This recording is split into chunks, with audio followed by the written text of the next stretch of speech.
Welcome to today's fantastic tale. Get ready to laugh out loud. What? No, this is seriously uncomfortable. Xiangyi had no idea what to do. He never expected things would get this bad. He could only sulk to the side, and what broke his heart even more, why he preferred Yao, who lived at Uncle Shuishan's, over him. Sighed defeated, Xiangyi retreated to his room and fell asleep. But waking up, he saw Raihi's spirit leave like a nightmare. When Raihi died, he woke up again. Xiangyi hurried out, finding the world still confusing. The blue street now had a crimson splash, and a new crow joined the signpost. After walking for a while, Xiangyi saw Raihi on the slide again, the terrifying dream lingering in his mind as he pulled him decisively toward home. But Raihi instantaneously grabbed his hand, unhesitatingly turning and sprinting off in the opposite direction, and in the very next moment, it felt as though time throughout the entire world had come to a halt. Xiangyi woke up again, but the world had turned blood red. He already knew Raihi's fate, so he promptly sought him out. Without any explanations needed, fleeing is the only option. However, the outcome remains unchanged, over and over again, in an endless loop. The world shifted from blue to pure red. The signpost crows seemed to have changed countless times, and the cycles were endless. Yet Xiangyi still couldn't say. What Xiangyi didn't realize was that he and Raihi had entered a world called Kagerou, an endless cycle where occurrences were dubbed Kagerou confusion. He was trapped in this relentless summer, not realizing how many cycles it had been. Suddenly Xiangyi dashed out first. Raihi chased after him. Seeing him approach, Xiangyi stretched out his hand. Finally saved you. What a feat. In that moment, Xiangyi's cycle ended as he saw another girl in a red scarf, unfazed by him. Deep down, Xiangyi thought how the girl was not surprised by his presence. How remarkable. But in the next moment, Xiangyi found himself back in reality, surprisingly clutching a snake and some special abilities. Finally escaped this infinite loop, but alas, Raihi stayed forever in Kagerou world.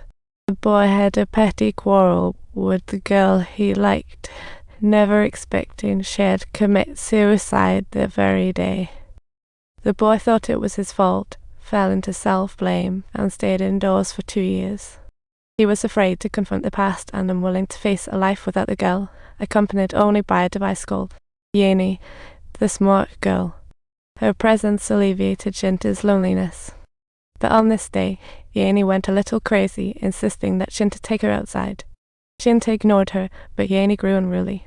In a fit of rage, Shinta slammed the table and stood up. Hey, let go of me. What on earth are you doing? What are you doing? Stop the car. Stop it right now. I've got it now. Come back. But the caller has completely destroyed the keyboard. There's no turning back. For the Otaku, losing their keyboard was like losing their soul. Shinta had no choice but to end his 2-year Otaku life. He went out to buy a new keyboard. As a smart girl, Yeni could exist in any electronic device, including Shinta's phone. She followed him out, but just moments after entering the store, a smoke bomb sailed past him, and she was punched. When he woke up, he realized the mall had been taken over by robbers, and the security system had turned it into a prison facility. Shinta's smoke conveyed, connect his phone to the security system. He controls them all.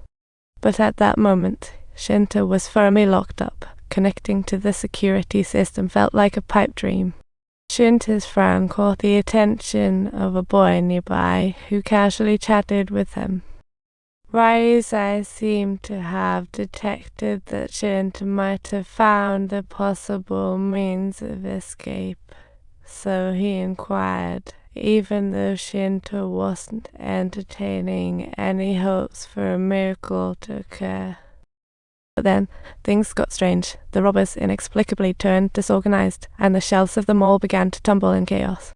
Seizing the chance, Shinta grabbed his phone, dashed up, connected it, and smoke instantly infiltrated, unlocking doors one by one. However, Shinta fell into a coma, seeing in a Daze scene that filled him with dread.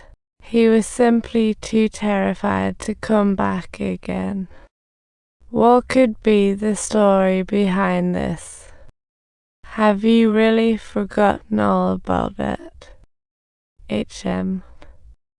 In the next moment, Shinta woke up, slowly forgetting the dream.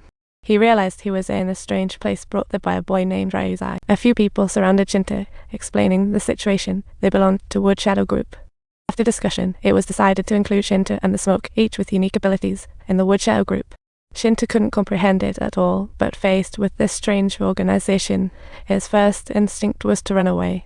So he dashed out without hesitation to go home and ran into Yao searching for someone. Yao's strange attire caught Shinta's attention, and Yao inexplicably asked him for help. Reluctantly, he could only agree. The two searched from noon to dusk, finally spotting Xiangyi and Raihi, who were being sold by human traffickers. Yao dashed up instantly, quickly rescuing them. But just as he was about to bring them down, a truck came barreling in, and they vanished right before Shinta's eyes. Before long, Xiangyu reappeared unscathed, only to collapse the next second.